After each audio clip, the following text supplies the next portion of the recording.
बिस्मिल्लाहिर्रहमानिर्रहीम अस्सलाम वालेकुम। उम्मीद करता हूँ आप सब ठीक ठाक होंगे। आज मैं एक इंतहाई अहम मौजू लेकर आया हूँ, जिसके बारे में ज़्यादातर इंफॉर्मेशन यूट्यूब पर तो मौजूद है, लेकिन वो इंफॉर्मेशन कंप्लीट नहीं है। यानी कि उसमें ऑफिशियल लिंक्स, सरकारी जिसे कहते हैं हवाला जात जो हैं वो मौजूद नहीं है। तो शुरू करते हैं टॉपिक। और जिस टॉपिक के बारे में मौजू पर जाने से पहले मैं आपको थोड़ा सा इन्फॉर्मेशन दे दूं कि यूरोप में तकरीबन 44 कंट्रीज़ हैं, अगर आप यहाँ पर देख सकें तो। और इन 44 कंट्रीज़ में से सिर्फ 29 कंट्रीज़ ऐसे हैं जो कि शेंजन की लिस्ट में आते हैं। शेंजन एक ऐसा मुआहिदा है जिसके तहत यूरोप के तमाम ममालिक, ये एक मुआहिदा बेसिकली यूरोप के तमाम ममालिक के दरमियान है कि हम एक दूसरे को यहाँ पर मतलब फ्रीली आप मूव कर सकते हैं। उस शेंजन पैक्ट के अकॉर्डिंगली तमाम जो लोग हैं जो कि जिनका शेंजन वीज़ा लगता है, वो यूरोप के शेंजन कंट्रीज़ में आज़ादाना मूव कर सकते हैं। सो इसमें सबसे पहले ऑस्ट्रिया आता है, बेल्जियम आता है, बल्गारिया आता है, क्रोएशिया आता है, चेक Republic, Denmark, Estonia, Finland, France, Germany, Greece, Hungary, Iceland, Italy, Latvia, लाइechtenstein, Lithuania, Luxembourg, Malta, Netherlands, Norway, Poland, पुर्तगाल, Romania, Slovakia, Slovenia, Spain, Sweden और स्विट्ज़रलैंड। तो ये कंट्रीज़ 29 तकरीबन बनते हैं। ये जो है वो शेंजन की लिस्ट में आते हैं। और गूगल मैप पे मैं आपको दिखा देता हूँ, इसमें लोकेशन को जानना बहुत ज़रूरी है ताकि आपको पता हो कि हर कंट्री की लोकेशन क्या है, कौन सा कंट्री, किस कंट्री का बॉर्डर किसके साथ लगता है। तो इसमें मेन मेन मैं आपको बता देता हूँ। पोलैंड है, लिथुआनिया है, बेलारस, लातविया। और यूक्रेन में तो आपको पता है जंग चल रही है, हम उसको नहीं छेड़ेंगे। सिर्फ शेंजन कंट्रीज़ की अभी जो है वो बात करेंगे। इसके 3 पार्ट्स होंगे सीरीज़ के, शेंजन सीरीज़ के। और हर पार्ट में हम 9 टू 10 कंट्रीज़ के बारे में डिस्कस करेंगे। तो चलते हैं सीधा स्क्रीन के ऊपर और देखते हैं कि तमाम कंट्रीज़ के क्या अखराजात हैं। तो हम यहाँ पर 2 चीज़ें सिर्फ डिस्कस करेंगे इस वीडियो में। शेंजन वीज़ा के बारे में एक बहुत इम्पोर्टेंट बात मैं आपको ये बताना चाहता हूँ कि मोस्टली किसी भी दुनिया के वीज़े के लिए आप अप्लाई, दुनिया के किसी भी मुल्क के वीज़े के लिए आप अगर अप्लाई करते हैं तो उसमें एक इंतहाई क्रिटिकल फैक्टर ये होता है कि आपके पास उस मुल्क में उस अरसे के लिए, जितने अरसे के लिए आपका वीज़ा लगा है या आप उधर जाना चाह रहे हैं, चाहे वो विज़िट हो, चाहे वो वर्क हो, चाहे वो स्टडी हो, तो उतने अरसे के लिए क्या आपके पास उतने अखराजात मौजूद हैं कि आप उस मुल्क में जाकर उतने पैसे मौजूद होंगे आपके पास कि आप उन अखराजात को बर्दाश्त कर सकें। अगर आप स्टडी वीज़ा की बात करें तो स्टडी वीज़ा में ज़ाहिर बात है आपने यूनिवर्सिटी को भी फ़ीस पे करनी है। तो उसमें 2 चीज़ें आ जाती हैं, एक तो फ़ीस और दूसरी चीज़ कॉस्ट ऑफ लिविंग, यानी कि वहाँ पर रहने के अखराजात, जिसमें आपकी अकोमोडेशन आ जाती है, आपका खाना-पीना, आपकी ट्रांसपोर्टेशन और आपके दूसरे दीगर अखराजात, यूटिलिटी बिल्स वगैरह वगैरह जो भी आपके आते हैं टेलीफोन के। तो ये तमाम अखराजात उसमें कॉस्ट ऑफ लिविंग में शामिल होते हैं। अब यूरोप के ज़्यादातर जो जितने भी ममालिक हैं उसमें कॉस्ट ऑफ लिविंग एक जैसी नहीं है। बहुत से ऐसे ममालिक भी हैं जहाँ पे कॉस्ट ऑफ लिविंग भी बहुत कम है, लेकिन वो उतने ही गरीब भी हैं और उधर स्टडी का वो मयार भी नहीं है और वहाँ पे जॉब अपॉर्चुनिटीज़ भी उस लिहाज से नहीं है। जिसमें मैं आपको एक एग्जांपल के तौर पर बता देता हूँ, ईस्टर्न यूरोप स्पेसिफिकली शामिल है। इसमें मोल्डोवा है और सर्बिया है। और आप कह लें सर्बिया तो नहीं, खैर अल्बानिया कह लें आप, मोल्डोवा हो गया, जॉर्जिया, आर्मेनिया, इस तरह के ममालिक शामिल हैं। ये ईस्टर्न यूरोप हैं। हम इनके बारे में भी बात करेंगे क्योंकि ज़ाहिर बात है हर इंसान का बजट बजट जो है वो 25-30 लाख नहीं हो सकता। तो हम सब उन लोगों के बारे में सॉल्यूशंस ढूंढेंगे जो कि यूरोप जाना चाहते हैं लेकिन उनको कोई हल नहीं मिल रहा, तो हर उस इंसान को कैटर किया जाएगा। और यही इस चैनल का बेसिक प्राइमरी और बुनियादी जो मकसद है वो इस चैनल का यही है कि सब लोगों को लेके जाया जाए। आगे आने वाली सीरीज़ में मैं वर्क वीज़ा के बारे में भी बात करूँगा और इसके अलावा जो है वो विज़िट वीज़ा के बारे में भी बात करूँगा। इस हवाले से मैं आपको एक इंतहाई इम्पोर्टेंट इन्फॉर्मेशन देना चाहता हूँ, वो ये कि एजेंट्स के हत्थे आप ना चढ़ें। और एजेंट्स जो हैं वो आजकल मैं मोस्टली देख रहा हूँ कि लोग इतने ज़्यादा डेस्परेट हुए हुए हैं कि वो विज़िट वीज़ा के लिए लोग एजेंट्स को 25-25 30-30 लाख रुपया दे रहे हैं। हाँ, मैं मानता हूँ कॉस्ट ऑफ लिविंग आपको शो करानी पड़ती है, लेकिन विज़िट वीज़ा के लिए इतनी ज़्यादा कॉस्ट ऑफ लिविंग कभी भी नहीं शो करानी पड़ती। ये लोगों की बहुत बड़ी भूल है। विज़िट वीज़ा किसी भी मुल्क का आपको 10 से 12 लाख 15 लाख में मिल सकता है, इसमें कोई ऐसी बड़ी बात नहीं है। लेकिन विज़िट वीज़ा को वहाँ पर जाकर इलीगली कन्वर्ट करना वर्क वीज़ा में, ये एक इंतहाई बुरी चीज़ है और इससे आपके मुल्क की भी बदनामी होती है। तो काइंडली जो काम भी करें लीगल तरीके से करें, कानूनी तरीके से करें, क्योंकि इस दुनिया में तो हिसाब होना ही होना है, आखिरत में भी इसका हिसाब देना पड़ना है लाजमी। कोई भी काम का गैर कानूनी तरीके से किया जाए तो बेशक आप अपने आप को मे बी जो है वो दुनिया को तो बेशक धोखा दे दें, लेकिन जो है अल्लाह ताला को कैसे धोखा दे सकते हैं आप। तो अपना टॉपिक शुरू करते हैं बगैर किसी देर के। सबसे पहले ऑस्ट्रिया आता है, इसकी ऑफिशियल लैंग्वेज जर्मन है और इसकी फ़ीस ऑलमोस्ट एक पब्लिक सेक्टर यूनिवर्सिटी में 9024 यूरोज़ बन जाती है, जो कि पाकिस्तानी कन्वर्ट करें तो तकरीबन 27-28 लाख के करीब बन जाती है। अब ये सारा ढूंढने पे है। अगर आप यूनिवर्सिटी ऐसी ऐसी भी हैं ऑस्ट्रिया में जो कि 4-4 हज़ार यूरो भी ले रही होंगी, 3 हज़ार यूरोज़ भी, ये सब कुछ ढूंढने पे है। अगर जितना आप इस चीज़ को कम कर सकते हैं फ़ीस को, ये एक वेरिएबल फ़ीस है, ये वेरिएबल फैक्टर है। आप इसको कम भी कर सकते हैं फ़ीस, यानी आपके 9,000 की बजाय आप 3,000 भी हो सकती है, ये आप पे डिपेंड करता है।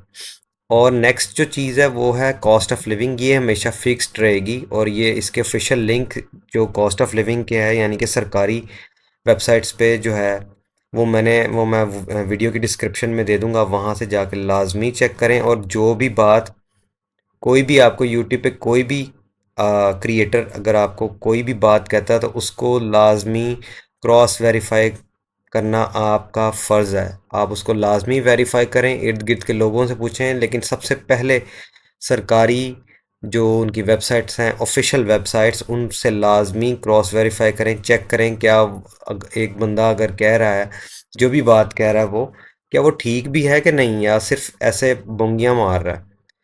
तो ऑस्ट्रिया का तकरीबन cost of living plus fees मिला के 50 लाख का वीज़ा बन जाता है। फिर बेल्जियम पे चलते हैं। बेल्जियम की ऑफिशियल लैंग्वेज फ्रेंच, जर्मन और डच है। और इसमें अगर आप एक पब्लिक सेक्टर यूनिवर्सिटी में अप्लाई करते हैं तो तकरीबन 120 क्रेडिट्स के लिए 12,000 यूरोज़ है। यूनिवर्सिटी ऑफ घेंट जो कि एक पब्लिक सेक्टर यूनिवर्सिटी है, और एक साल की ऑलमोस्ट जो है वो 5,000 आपको बन जाती है। कॉस्ट ऑफ लिविंग की बात करें तो वो 10,000 यूरोज़ बनती है। टोटल इसका बजट जो है वो तकरीबन 50 लाख है। आगे बल्गारिया आता है। बल्गारिया के अगर वारना यूनिवर्सिटी बहुत मशहूर है, लेकिन इसके बारे में कोई अभी मुझे इन्फॉर्मेशन नहीं है कि इसकी फ़ीस कितनी है, कॉस्ट ऑफ लिविंग। और इसके बारे में भी सरकारी कोई हवालाजात मौजूद नहीं है। बाकी यूट्यूब पे बहुत कंटेंट मौजूद है। कोई कह रहा है जी 15 लाख, कोई कह रहा है 16 लाख, लेकिन ऑफिशियल वेबसाइट्स क्यों नहीं मेंशन की जाती, इस चीज़ की मुझे आज तक समझ नहीं आई। ऑफिशियल वेबसाइट लाजमी, मेरी आप सब कंटेंट क्रिएटर से जितने भी लोग अब्रॉड जाने के लिए लोगों को गाइड कर रहे हैं, काइंडली मेरी उन सबसे गुजारिश है कि प्लीज़ जितने भी जो भी बात करें उसको प्रूफ के साथ और सरकारी हवाला जात के साथ बात करें। ऐसे ही अपने पास से सिर्फ जो है वो अपने व्यूज़ और अपने सब्सक्राइबर्स बढ़ाने के लिए ये चीज़ें ना करें कि यूरोप का वीज़ा सिर्फ 25,000 में, बाद में पता लगता है जी जो है बैंक स्टेटमेंट भी तो शो करानी है, वो भी तो 30 लाख की शो करानी है। मतलब यूट्यूब वीडियो के बीच में वो बताते हैं कि जी 30 लाख की बैंक स्टेटमेंट भी आपको शो करानी पड़ेगी। तो वो जिस बंदे के पास 30 लाख होंगे, क्या वो 30 लाख को 30 लाख उसके लिए ज़्यादा बड़ी पेन है या 25,000 ज़्यादा उस बड़ी पेन है उसके लिए? ये कॉमन सेंस की चीज़ें हैं। तो काइंडली जो भी बात करें ऑफिशियल वेबसाइट से और क्रॉस वेरीफाई करके अच्छे तरीके से रिसर्च करके और फिर ही किसी को गाइड करें, वरना इससे बेहतर है कि आप ना ही गाइड करें तो बेहतर है। इसकी जो तकरीबन सिर्फ मैं यूनिवर्सिटी की बात कर रहा हूँ, फ़ीस की बात तकरीबन 16 लाख रुपया बन रही है। कॉस्ट ऑफ लिविंग की ऑफिशियल कोई इन्फॉर्मेशन नहीं है क्रोएशिया की। और इसके बाद जो है वो चेक रिपब्लिक आता है। मैं इसको चेक रिपब्लिक ही बोलूँगा, कुछ लोग जेच रिपब्लिक कहें, जो भी आप प्रोनाउंसिएशन जो भी ठीक है, एक्सेप्टेबल है। इसकी जो ऑफिशियल लैंग्वेज है वो चेक है। और अगर आप यहाँ पे masters in economics and management में CZU में अप्लाई करते हैं, faculty of economics and management में, तो 2052 यूरोज़ इसकी फ़ीस बनेगी। लिंक मैं आपको डिस्क्रिप्शन में दे दूंगा, आप वहाँ से फ़ीस चेक कर सकते हैं, वेरीफाई कर सकते हैं मेरी बात को। और कॉस्ट ऑफ लिविंग जो है वो तकरीबन 5393 है। इसके बारे में मैं थोड़ा सा मुझे शक है, अगर कोई किसी को भी ये पता लगता है कि मेरी ये बात गलत है यहाँ पर, तो काइंडली मुझे करेक्ट कर दें। मैं भी गलत भी हो सकता हूँ, लेकिन मेरे अंदाजे के मुताबिक तकरीबन 5000 यूरोज़ आपको पर ईयर शो कराने पड़ते हैं। और इसका ऑफिशियल लिंक मैं आपको दे दूंगा, इस लिंक में ही सारी चीज़ें मौजूद हैं सरकारी वेबसाइट का। तकरीबन 25 लाख इसकी कॉस्ट बन रही है। और इसी तरह आगे डेनमार्क है, इसकी ऑफिशियल लैंग्वेज डैनिश है। अगर आप masters in data science university of southern Denmark में अप्लाई करते हैं, तो 6000 यूरोज़ जो है वो आपको पर सेमेस्टर की फ़ीस पड़ेगी। ये पर सेमेस्टर की फ़ीस है 6640। और इसके बाद ये यूनिवर्सिटी का जो जहाँ से आप फीस चेक करना चाहें वो भी चेक कर सकते हैं, वो भी लिंक मैं डिस्क्रिप्शन में लाजमी दे दूंगा। कॉस्ट ऑफ लिविंग 11,000 यूरोज़ है, और टोटल ये 60 लाख में ही आपको पड़ेगा मुल्क। उसके बाद एस्टोनिया यूनिवर्सिटी ऑफ टार्टू में अगर आप अप्लाई करते हैं तो 4500 यूरोज़ पड़ेगी। और 9600 यूरोज़ आपको फ़ीस इसकी कॉस्ट ऑफ लिविंग शो करानी पड़ेगी। 46 लाख में टोटल ये मुल्क बन जाता है। और एस्टोनिया जो है, यहाँ पे ज़्यादातर लोग नहीं जाते पाकिस्तानी, और इसका वीज़ा लेना जो है मेरे ख़्याल में इजी है। लेकिन इसका सिर्फ एक मसला है कि इसकी ऑफिशियल जो है एम्बेसी जो है वो नहीं मौजूद पाकिस्तान में। इसके लिए आपको स्पेशल दुबई से इसका वीज़ा लगवाना पड़ता है, if I am not wrong. फिर आते हैं फ्रांस में। फ्रांस एक बहुत कमाल डेस्टिनेशन इस वक्त बनती जा रही है इंटरनेशनल स्टूडेंट्स के लिए, ख़ास तौर पर। एक तो इसके बारे में ज़्यादातर लोगों को पता नहीं है, और दूसरा ये बहुत चीप कंट्री है। यहाँ पर आप सिर्फ अगर किसी पब्लिक सेक्टर यूनिवर्सिटी में अगर आपको एडमिशन मिल जाता है, तो सिर्फ उसकी जिसे कहते हैं फ़ीस 350 यूरोज़ है। इसको भी आप फ़ीस नहीं कहते, सेमेस्टर कंट्रीब्यूशन बोलते हैं वहाँ पर। तो ये 350 यूरोज़ कुछ भी नहीं है, तकरीबन 90,000 1 लाख बनता है। आप हिसाब लगा सकते हैं कि पाकिस्तान में यूनिवर्सिटीज़ की फ़ीस जो है वो सेमेस्टर की 1.5 1.5 लाख 2 2 लाख रुपया है। और ये भी मैं बहुत कम करके बता रहा हूँ। तो फ्रांस की अगर किसी यूनिवर्सिटी में, पब्लिक सेक्टर यूनिवर्सिटी में, लेकिन अगेन ये एक बहुत कंपेटिटिव प्रोसेस होता है। पब्लिक सेक्टर यूनिवर्सिटियाँ जो है वो जल्दी की एडमिशन नहीं देती, उसमें आपको थोड़ा सा स्ट्रगल करनी पड़ती है। उसके लिए आपको आइल्स भी मे भी करना पड़े, और वगैरह वगैरह। अगर आप फ्रेंच लैंग्वेज सीख लें तो फिर बहुत चांसेस हैं कि आपको फ्रांस का वीज़ा इजीली मिल जाता है। और लैंग्वेज बैरियर ही सबसे ज़्यादा मसला है फ्रांस में। और कॉस्ट ऑफ लिविंग भी इसकी बहुत थोड़ी है, 7380, जो कि बहुत कम कॉस्ट ऑफ लिविंग है। तकरीबन 25-26 लाख रुपए में फ्रांस का वीज़ा आपका लग जाता है। और ये प्रैक्टिकल बात है, क्योंकि मेरे एक जानने वाले ने इतने में ही ऑलमोस्ट, बल्कि इससे बहुत कम में अपना फ्रांस का वीज़ा लगवाया। सो आई वुड एम्फसाइज़ कि आप फ्रांस के लिए अप्लाई करें, लीगली अप्लाई करें, और हर चीज़ जो है वो कानूनी तरीके से करें, और किसी भी गलत तरीके की तरफ जाने की ज़रूरत नहीं है। फ़िनलैंड के बारे में बात करें तो उसकी ऑफिशियल लैंग्वेज फ़िनिश है। काफ़ी टफ़ लैंग्वेज है, मुश्किल है सीखनी।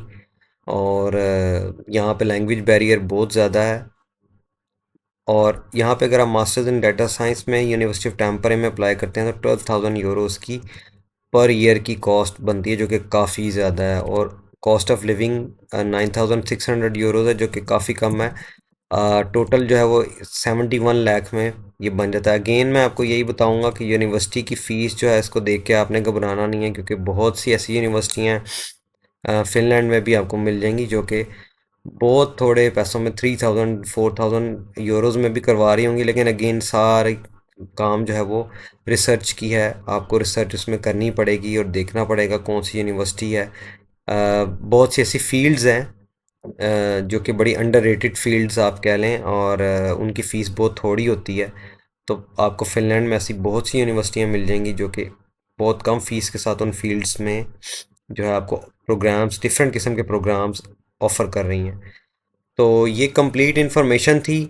9 कंट्रीज़ आज हमने डिस्कस की हैं। नेक्स्ट आने वाली 2 वीडियोज़ में मैं आपसे बाकी rest of the 20 countries discuss करूँगा, और शुरू करेंगे इंशाल्लाह जर्मनी से। मेरा फेवरेट कंट्री है और मोस्ट फेवरेट कंट्री है यूरोप में। इसके बारे में हम नेक्स्ट वीडियो में डिस्कस करेंगे। अगर आपको वीडियो मेरी पसंद आई और आपको लगता है कि मैंने कुछ यूज़फुल कंटेंट दिया है, तो इसको लाजमी इसको लाइक करें और कमेंट लाजमी कर दिया करें, ताकि मुझे भी मोटिवेशन मिले। और इस वीडियो को तैयार करने में मेरा बहुत टाइम लगा है, मेहनत भी लगी है, क्योंकि मैंने सारी ऑफिशियल वेबसाइट से क्रॉस वेरीफाई किया है और फिर ही आपसे जो भी बात की है वो की है। मैं भी ये कर सकता था कि मैं भी ये कह देता कि 20 लाख 25 लाख जस्ट रैंडमली, और उसको क्रॉस वेरीफाई करने के लिए मैं आपको वेबसाइट का लिंक ना देता। लेकिन मैंने इसमें बहुत मेहनत की है, ताकि कोई भी मेरा सब्सक्राइबर और कोई भी जो मेरे कंटेंट को देख रहा है उसको गलत इन्फॉर्मेशन ना मिले। तो मेरी मोटिवेशन के लिए इतना ही काफ़ी है कि अगर आप मेरी वीडियो को लाइक करें, कमेंट करें और सब्सक्राइब करें। कमेंट लाजमी करें, उसमें अगर आपका कोई भी क्वेश्चन है, इबाहम है किसी भी किस्म का, तो आप वो मुझसे पूछें। मैं इंशाल्लाह आपको लाजमी as soon as possible reply करूँगा। और thank you so much again. इंशाल्लाह दोबारा मुलाकात होगी। तब तक के लिए अल्लाह हाफ़िज़। अपना ख्याल रखिएगा।